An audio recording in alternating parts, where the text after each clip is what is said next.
My name is Elias. I am a painter. Or I was.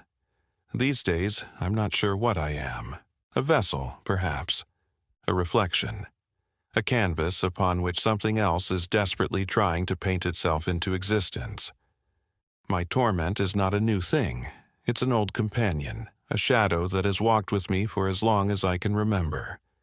It fueled my art, gave it depth, a raw, aching honesty that critics seem to admire.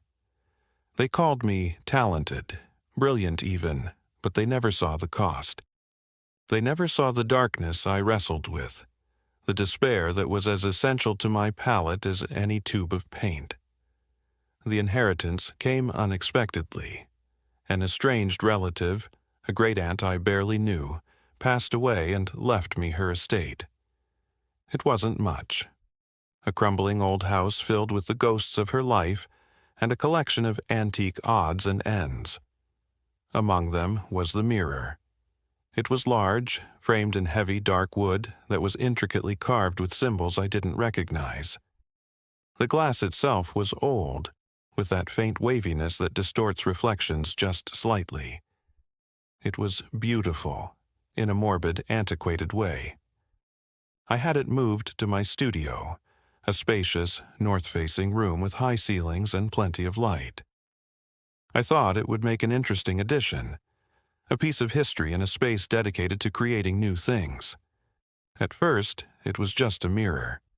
It showed my reflection, the usual tired face staring back, the smudges of paint on my hands, the clutter of my studio behind me. But after a few days, I started to notice things.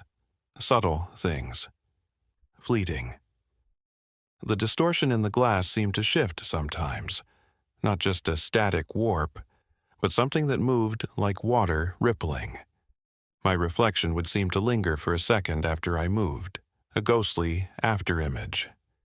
And sometimes, just at the edge of my vision, I thought I saw something else in the reflection, something behind me that wasn't in the room. A shadow that didn't belong, a shape that was too still, too dark. I dismissed it as fatigue, as my eyes playing tricks. I was working long hours, pouring myself into a new series of paintings, dark, brooding pieces that reflected my current state of mind. Sleep was a luxury I couldn't afford, but the peculiarities of the mirror persisted. The reflections became more distinct. I started to see a figure in the glass, a form coalescing in the depths of the mirror that wasn't my own. It was indistinct at first, like looking through murky water, but it was there, a presence. It was a face that began to emerge, gloomy, with eyes that held an ancient, profound sadness. Tormented. Trapped. The face seemed to press against the glass, a silent scream frozen in time. It was desperate. I could feel its desperation radiating from the mirror, a cold, heavy weight in the air. It was around this time that I noticed the connection. I was working on a particularly difficult painting, a self-portrait that was turning into something far darker than I intended. As I mixed the heavy blues and blacks, as I applied thick, textured strokes to the canvas, the figure in the mirror seemed to become clearer, more defined. Its features sharpened, its eyes seemed to bore directly into mine. It was as if each brushstroke, each act of creation, was somehow feeding it, giving it strength. My art wasn't just a reflection of my soul anymore, it was becoming a conduit. The realization was terrifying, but also, in a twisted way, exhilarating. My art had always been about bringing the unseen, the felt, into the visible world. Now, it seemed, I was doing it literally. I started experimenting, painting with the mirror in full view, focusing on subjects that were dark, emotional, raw. And with each new painting, the spirit in the glass grew stronger, its form more solid, its desperation more noticeable. My studio, once a sanctuary, became a place of unsettling tension. This was a single, focused entity, and its gaze was relentless. Its eyes in the mirror followed me around the room, I would turn my back to it, but I could still feel its presence, a cold spot on my skin, a prickling sensation on the back of my neck. As the spirit grew stronger, my own dark past, the source of my lifelong torment, began to surface with an intensity that was unbearable. Memories I had buried deep, regrets I had tried to paint over came flooding back. The mistakes I had made, the people I had hurt, the opportunities I had wasted, they all came rushing to the forefront of my mind, mirroring the torment I saw in the glass.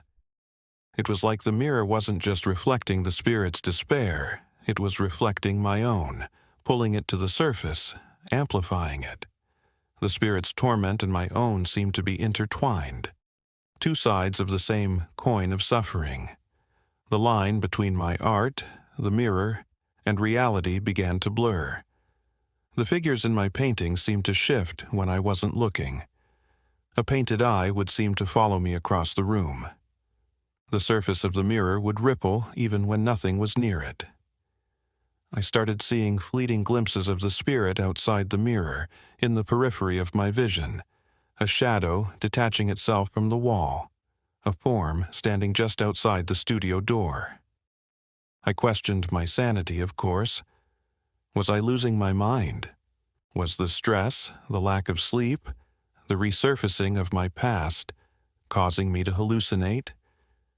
But the feeling of the spirit's presence was too real, too consistent, and the way the mirror and the paintings reacted, that wasn't just in my head. The spirit's desperation intensified. Its silent scream seemed to echo in the studio, a soundless pressure in my skull. It wanted out. It wanted something from me. I was working on a large, abstract piece, a swirling vortex of black and red, a depiction of pure agony. As I worked, the mirror glowed with a faint internal light, and the figure within it was almost fully formed, its hand pressed against the glass, reaching. The air in the studio crackled with energy. That night, the blurring reached its peak. I was standing before the canvas, brush in hand, the mirror reflecting the chaotic scene. The spirit in the glass was clearer than ever, its eyes locked onto mine. And then it spoke. Not with a voice I heard with my ears, but directly into my mind, a flood of images and emotions, pain, regret, a burning desire for release. At the same time, the figure in my painting seemed to ripple, the black and red swirls beginning to combine, to form a shape that mirrored the entity in the glass. The canvas seemed to breathe. The spirit was trying to use my art, my connection to it through the creative process, to break free, to step out of the glass prison and into my reality. And as it did, I felt my own dark past, my own despair, being pulled forward, merging with the energy emanating from the mirror and the canvas. This was the horrifying possibility. The mirror wasn't just a prison for its soul. It was a reflection of my own deepest despair, and the spirit was feeding on it, using it as a key to unlock the door between worlds. My torment was its fuel. My despair was its path to freedom. The climax was a blur of terror and raw emotion. The spirit's hand in the mirror seemed to stretch, the glass rippling like water. The painted figure on the canvas pulsed with dark energy. I felt a tearing sensation, like something was trying to pull itself out of me, or pull me into the glass. I don't know exactly what I did. Instinct took over. I remember grabbing a heavy object, a paint can, a stool, I don't remember, and swinging it at the mirror. There was a shattering sound, a flash of light, and a deafening silence. When I came to, I was on the floor, covered in dust and shards of glass. The mirror was shattered, its ornate frame broken. The glass lay in pieces, reflecting only fractured images of the studio. The painting stood on the easel, the black and red swirls still, the figure within them no longer seeming to pulse with life. The air in the studio was cold and still. The feeling of being watched was gone. The overwhelming sense of desperation had lifted. The mirror is gone now. I had the broken pieces removed, the frame taken away, the painting. I covered it, stored it away. I can't bring myself to look at it. I still paint sometimes, but it's different now. The torment is still there, my dark past is still a part of me. But the connection, the terrifying conduit that linked my art, the mirror, and that desperate spirit, that seems to be gone. But I know what I saw. I know what I felt. And I know that the mirror reflected more than just a trapped soul. It reflected the deepest, darkest recesses of my own despair, and in doing so it almost set something terrible free. And sometimes, when I'm alone in my studio, in the quiet hours of the night, I think I can still hear, very faintly, the sound of glass rippling.